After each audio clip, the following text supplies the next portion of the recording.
Hello friends, good morning. Welcome back to my channel. तर आज आपण बनवणार आहोत आलू टिक्की बर्गर. तर त्यासाठी सगळ्यात आधी मी इथे घेतलेले आहेत बटाटे, शिजवून घेतलेले आहेत व्यवस्थित. आणि त्याच्यानंतर ते व्यवस्थित स्मॅश करून घ्यायचे बारीक.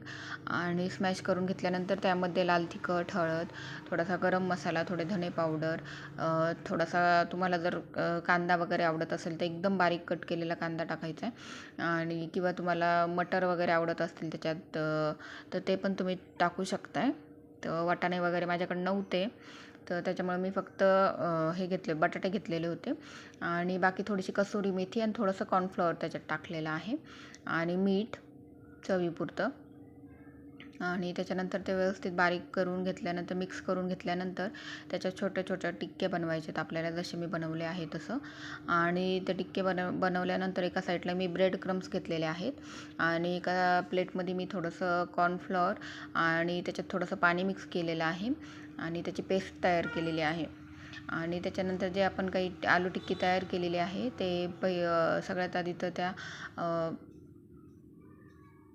जे आपण कॉर्नफ्लॉवरचं पाणी केलेलं आहे त्यामध्ये डीप करायचे आहेत. आणि त्याच्यानंतर आपण जे ब्रेड क्रम्स तयार केलेले आहेत त्यामध्ये डीप करून ते फ्राय करायला ठेवायचे आहेत पॅनमध्ये.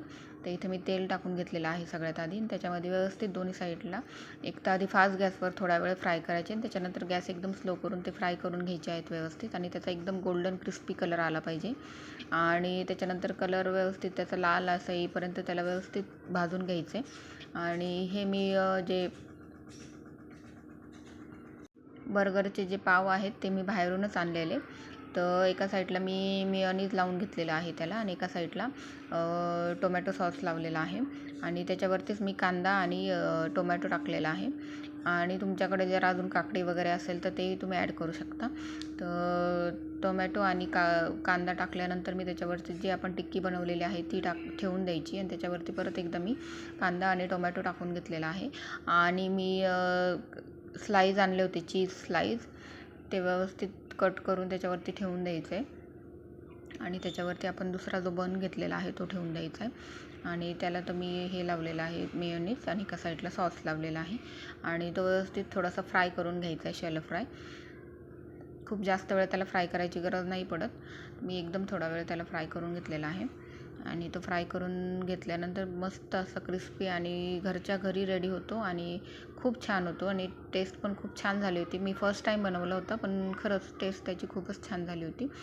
तुम्ही नक्की घरी ट्राय करा आणि ट्राय करून पहा रेसिपी कशी वाटली. आणि मला कमेंट करून नक्की सांगा. थँक्यू.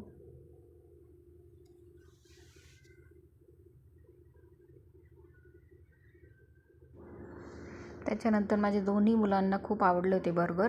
आणि मी पिझ्झा पण बनवलेला, त्याच्यामुळे दोघांनाही बाहेरचं खाण्याऐवजी असं घरच्या घरी तुम्ही बनवून देऊ शकता.